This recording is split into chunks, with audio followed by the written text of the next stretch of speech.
Good morning, everyone. I'm Lainey King. I'm a senior here at the university majoring in English with a minor in journalism, and it is my pleasure to introduce to you Ed Knudson, the Executive Vice President of Sales and Marketing at Digimarc. Thank you. Well, since it worked so well for Mr. Ryman last night at dinner, I thought I would start my presentation also with a joke. Okay, so this is a joke dedicated to the editors, current editors, past editors, and aspiring editors in the room. Knock, knock. Who's there? Oh, come on. Knock, knock. Who's there? To. To whom? Thank you, thank you. That's all I got. Let's open it up for questions then. I'm from a company called Digimarc out of Beaverton, Oregon. Our company is centered around a technology called digital watermarking. So how many people have encountered a digital watermark in the last 24 hours? Show of hands. Okay, let me ask the question a little differently. How many people in the last 24 hours have watched television? Okay, keep your hands up. How about listen to the radio? All right, how about showed your driver's license? Maybe some of you got carded last night at the bar. All right. Or how about bought something with cash? Anybody buy anything with cash in the last 24 hours? All of you have encountered digital watermarking. It's not a new technology. We've been around for about 17 years. Digital watermarks are embedded in things like video feeds through Nielsen. They use it for measurement purposes. Radio signals. Arbitron uses it also for measurement purposes. It's embedded in most of the driver's licenses throughout the United States to deter fraud.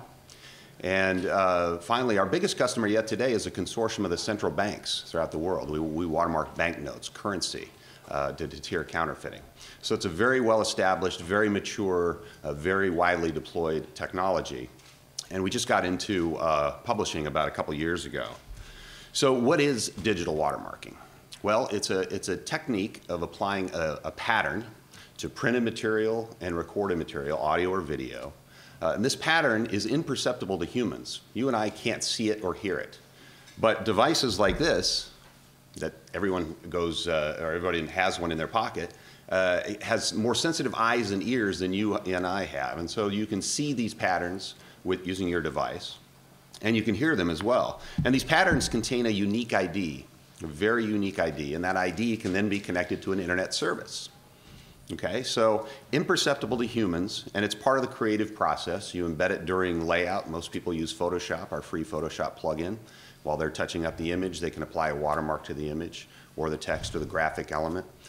It's incorporated into Pro Tools, so you can, as you're recording your material, you can lay down a watermark to create interactivity. So it's part of what we consider, or what many people are talking about now, is the Internet of Everything. And if you haven't heard this term, you will. Sometimes referred to also as the Internet of Things. It's a huge movement that's being driven by big companies like Microsoft, Google, Qualcomm. These are folks that believe that one day everything, all media and everyday objects, will somehow be connected to the Internet. And in order for that to happen, media and everyday objects have to be accurately and efficiently identified. You can imagine, once everything is connected to the internet, rapid, efficient, and highly accurate identification is a crucial first step. And the thing that's going to do it are devices like this, with more sensitive eyes and ears and with a connection to the internet. So everyday objects that are just that can then be connected to the internet through digital watermarking. As I said, we moved into our commercial application a couple years ago, Digimarc Discover. It's a free application that can be downloaded through iTunes or Google Play on both platforms.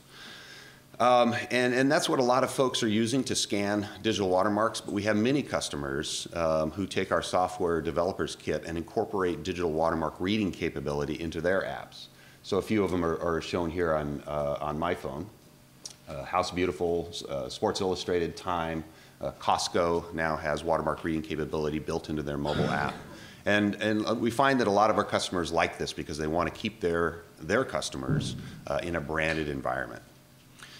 So, you know, the second screen, after you launch Digimarc Discover, you simply scan the watermarked item. This is the front of the program that Dr. Hosny put together. And then you can watch an exhilarating video of Dr. Hosny welcoming you to the conference and to Oxford.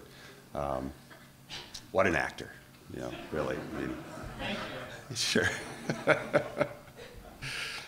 And I wanted to do some live demos for you today, but unfortunately the projection system doesn't like my phone very well, and it would make you very nauseous to sit and watch it. So I'll show you some still photographs of what some of our better customers are doing right now. Cooking Light has been using our technology for almost a year now. They've committed to using it another year. Very simple. The magazine is filled with recipes, and every recipe has a beautiful photograph of the finished dish. They watermark the image itself, and then readers are encouraged to scan the image where they're taken off to myrecipes.com. They can save the recipe to their smartphone. In some cases, they can watch a quick video of the recipe being prepared. One of the coolest features, I think, is you can tap a button that says shopping list, and it takes the ingredients and converts it to a shopping list that you can take with you to the store, organized by aisle, organized by recipe. So this is a great example of one of the most common questions I get when I present this technology for the first time as well. If people can't see the watermark, then how do they know to scan it? And magazines, each magazine handles it a little differently, but there are some common best practices. And this is one where Cooking Light just simply puts a little note up there in the right-hand corner. This is an older version. Now what they're doing is just a little piece of text down at the bottom. It says, scan photos, save recipes, learn how on page 6. And on page 6, they've dedicated a page right up in front of the book called Scan It, Cook It. So this is a reader education page. Tells their readers how to download the app, how to scan, and what to look for throughout the publication. Another example, Costco, as I said, has our technology built into their Costco mobile app. They have a very widely distributed publication called Costco Connection. If you're a Costco member, you probably get this at home. And they use a little icon. It just says, you know, scan here to watch the video, scan here to shop, scan here to get more information on this product. Very simple to do. And again, this isn't like a QR code or the old Microsoft tags. This is a design element that their designers came up with. So it's tightly integrated with the look and feel of the book. It's not obnoxious. Another way to go, and John showed some of these, and by the way, much of the content that our customers are using was built by John at Nellie Mosier and his team. Really talented team. Our customers love them. We're the triggering technology, so whatever happens after you scan something, we usually rely on our customers to do that, or really talented groups like Nellie Mosier. But in this case, these are some watermarked icons that our customers are using. Again, kind of like a QR code, only unlike a QR code, it's a design element. So it's very tightly integrated with the look and feel of the magazine. And we were proud earlier in the year that Good Housekeeping actually turned the Good Housekeeping seal into a watermarked icon that they now hand out to advertisers that are Good Housekeeping approved. And so when they submit creative, it's got the interactive seal on it, and customers can scan it and go off to the advertiser's site. And finally, House Beautiful, another good example. They dedicate a page up front. They call this their digital contents page, where they teach readers how to download the app, how to use it, and they offer quick thumbnails on where the watermarked content is. Inside the book, they've got the little blue icon that John showed earlier up in the right-hand corner. Scan here to watch a video of the designer talking about how she came up, or how she was inspired by this room. These are a couple of our more recent examples, both centered around shopping, which is becoming more and more popular. A lot of magazines now are starting to think of themselves as shopping destinations, moments of inspiration, which I'll talk about here in a few minutes. All You started a couple weeks ago. They took the icon approach, so the little orange icon up in the upper right-hand corner of the page there says, scan here to shop this look. And you scan it, it immediately opens Shop Advisor, which is a partner of ours. And it's kind of decomposed the elements of whatever the model's wearing into individual items that you can buy. So you just tap on those items, and it takes you to any one of a number of retailers that are offering that item, and you can buy right there. Another example is a service that we offer called Digimarc Share. So this is a simple mobile landing page that's highly configurable, very easy to put together. If you don't have the resources to do it yourself, we can help you with that. But this is This is a section inside of HGTV magazine called the High-Low List. And every month they find items that are really cool, but unfortunately they're really expensive too. So they try to find another item that looks just like it, but for far less money. So you can see that a lot of these items are nearly identical. So you can scan the item and then be taken off to a page where you can buy the item, or if you just want to share it with your friends, follow the retailer or pin it to your pin board, you can do that. So it's a really simple utility, again, to extend the brand out into the social community and to encourage shopping. So like I said, we've been working with magazines for a couple years now and have made great traction. Customers love the service. Every new customer we talk to, they say, where have you guys been? We like the idea of QR codes, but we hate the way they mar our aesthetics. We spend way too much time making our pages look beautiful to slap a QR code on there. So the pages themselves now become the interactive point. And we're starting to work with a number of brands as well. Ford is now watermarking all of their 2014 dealer brochures. And they've done some really cool stuff. It's an agency out of Detroit called Latcha Associates, and they've got things like the Mustang. You can pick your engine, and then you press on this little accelerator, and you can listen to the engine roar, depending upon which engine you picked. And I mean, it's just, they've done some incredible things. Again, bringing print to life and getting more out of print. So I want to shift gears a little bit to talk about where watermarking is headed. We see a huge opportunity called the shopper's journey, enabling the shopper's journey. And this is the idea that brands and retailers today have multiple touch points to reach consumers, right? So print ads in magazines, packaging, radio, television signage, in-store audio, a number of different touch points. And our technology enables all of them. So it enables brands and retailers to let their consumers more deeply engage with their brand as they're experiencing these various touch points. Why do I bring this up in a magazine conference? Because magazines play a crucial role in the shopper's journey. A couple weeks ago, I attended a conference in Chicago called the Shopper Marketing Expo. This is a group of about 4,000 people who dedicate their lives to understanding the art and science of moving consumers through their path to purchase along this shopper's journey. And they talk about this concept called the moment of inspiration. It's that second in time when a consumer stops being a consumer and becomes a shopper.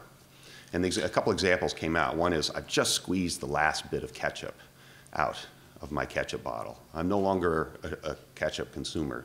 I'm a ketchup shopper. And the science behind the moment of inspiration is catching the consumer at that point. So wouldn't it be great if I just scan the ketchup bottle, add it to my shopping list, and I'm done?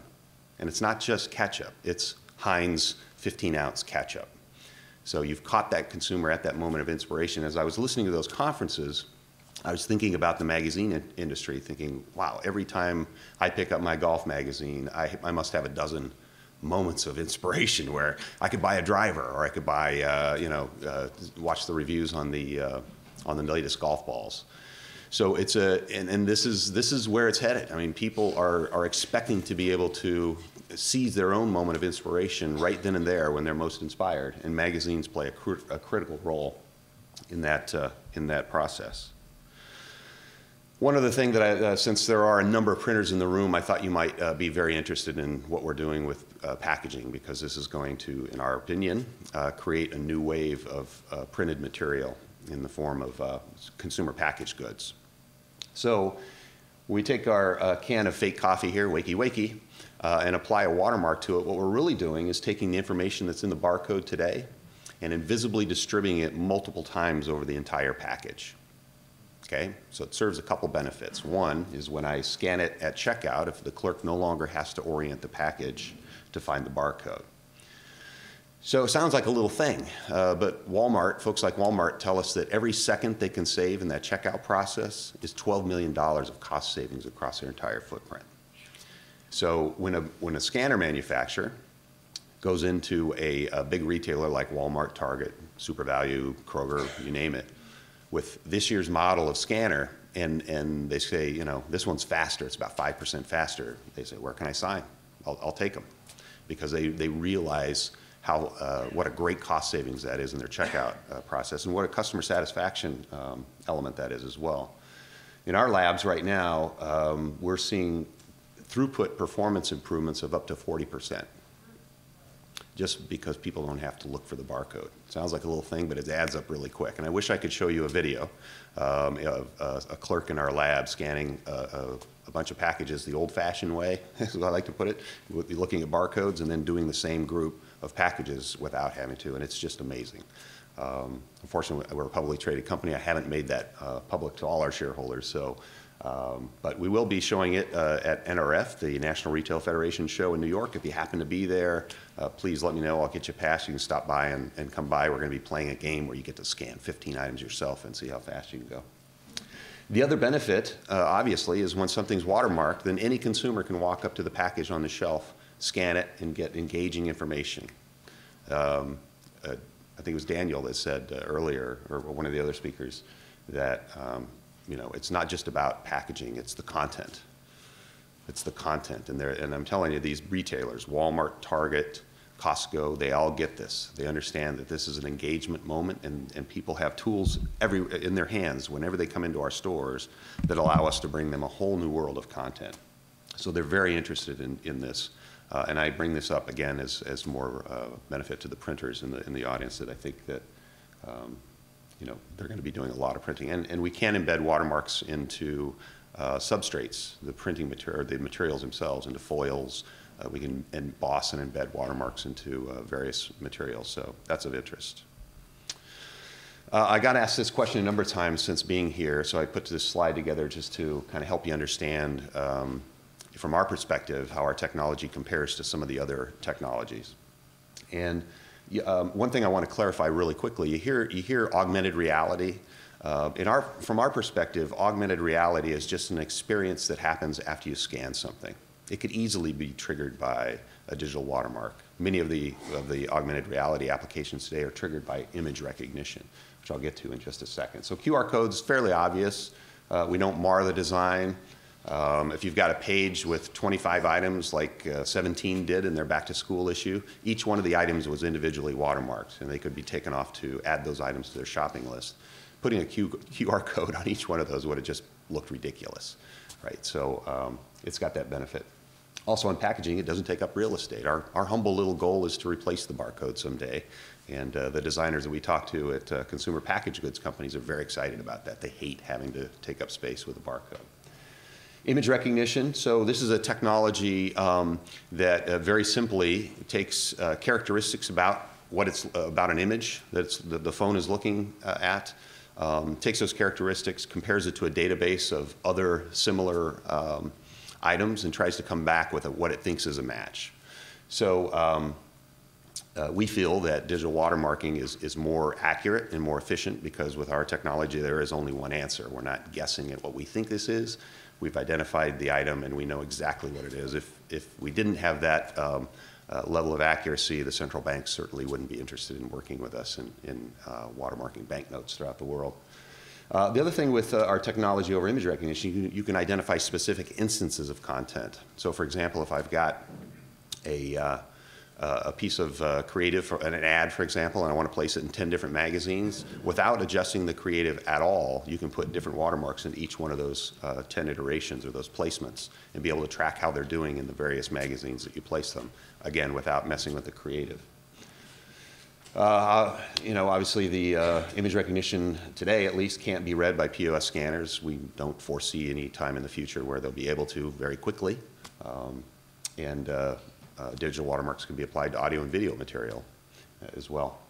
And finally, it's a very mature, very stable, a very widely deployed technology, backed by over 1,000 patents. We've been granted a little over 1,000 US patents now, and about another 425 or so on the way. So when you use our technology, you don't have to worry at all about somebody coming out of the woodwork and bringing a suit against you for patent infringement.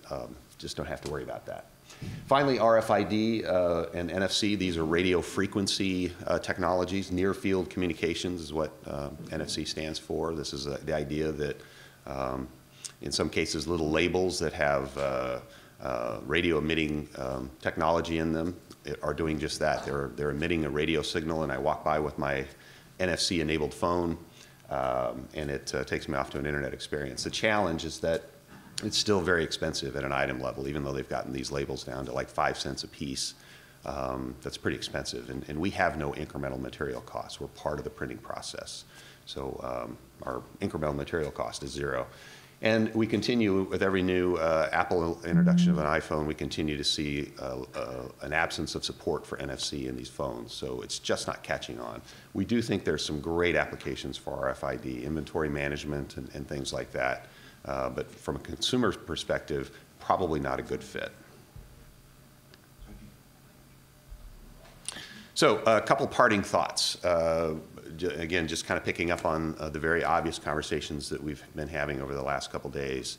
I thought I'd share my 2 cents based on some quotes from leaders in the industry most recently. Joe Ripp, I attended the American Magazine Media Conference a couple weeks ago, and Joe was on a panel with the other 4 CEOs from the major publishers, Hearst, Condé Nast, and others. And this was Joe's quote. He's the brand new CEO at Time Inc. Print will be around for the next 25 years, at least. At least. I guarantee it. So pretty strong words there from a guy who has a lot of influence over the industry. The second thing I thought I'd share has to do with kind of echoing what Rich from Time Warner was talking about yesterday. Thinking more about yourselves as magazines, as brands, and practicing good brand management. And so Michaela O'Connor Abrams, I was fortunate enough earlier this summer to attend the Yale Publishing course. And by the way, for you kids that are graduating, if you are fortunate enough to get jobs in the magazine industry, after you get yourself settled, start hitting your boss up to go to this course. Or even if you've been in the industry for a number of years, I highly encourage it. It's 5 days of very intense best practices in the magazine industry, and it's really, really worthwhile. But Michaela was one of the people, the president of Dwell. She came out and spoke with us, and I thought she made a really important point, is that every brand has an identified community, and they are at the epicenter of your business. Not a platform, not a technology. Rather than just print versus digital, you should be thinking of yourselves as print and digital and television and events and commerce and research. That's brand management. That's good brand management. So I thought I'd leave that with you. I appreciate your time, and it truly is an honor to be with you this week. Thanks.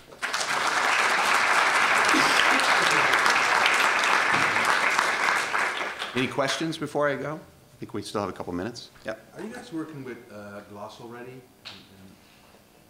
With Gloss paper? Google Gloss? Google Gloss. We've had some conversations with them. Yeah, they're interested. About the future of Gloss and working with Digimarc magazines? Well, so the question is Google Glass. Google Glass's purpose in life, again, is to identify things and take you off to really cool experiences. So rapid, efficient identification of items, the accurate identification is going to be key. So we don't think it's going to be an either-or proposition. We think it'll probably be a combination of technologies, image recognition, digital watermarking, whatever the device is looking at to make a decision. That may do combinations of what am I listening to, what am I looking at, and then I can make a determination of what that is, where I am, and bring you to a really cool experience. Digital watermarking is done in the printing process or in the paper making process? It's in the creative process. So your designers, for example, if you wanted to make Where interactive, so somebody can scan a picture of a restaurant and be taken to Google Maps with where the restaurant is located, they would embed that watermark during the creative process. So as they're laying out the page, they're in Photoshop or InDesign, they can just apply the watermark, tell it where they want it to connect, and then your printing process is the same from that point on. And by the way, once you make that connection, you can change it any time. I mean, we had one magazine that did a daily calendar with one watermark, so you were encouraged to come back and scan the calendar every day to see what the new thing would be that day. You were mentioning that retailers are putting scanners, and new scanners are going into retail environments that are enabling reading this. How long do you think that's going to take? It will take a while. We've been looking at this for quite some time, and the retail industry goes through cycles of upgrades of the hardware, the scanners that they use. We're at the beginning of a new cycle, and many of these retailers are upgrading their scanners already to read images like this. Most of them are laser-based today, like you've seen laser scanners that read just simple barcodes, and that's the way most retail scanners work. But they're all upgrading to image scanners because they want to be able to read different types of symbologies like QR codes and 2D images and now digital watermarking. So we think that combined, the fact that they're doing it anyway, combined with the huge cost savings that they're going to get from faster throughput, it will incentivize them to make that upgrade quicker. The good news with retailers is about 50% of their inventory are house brands that they control. So they can upgrade, they can do the reprinting of the packages whenever they want. They're not reliant on any private brands. Finite question. That kind of answered my question, but how do you see watermarks replacing the barcodes on the covers of magazines for single copy sales? Would love to see that. So I hope the designer is not directed. Certainly possible. I mean, and we're there. We're able to take the data. It's called the GTIN, G-T-I-N. It's a global trade item number. It's the unique identifier that's contained in that barcode. We can take that information, again, distribute it invisibly over the entire package, in this case, a magazine cover. So, thanks again. Appreciate the time. Thanks, Ed.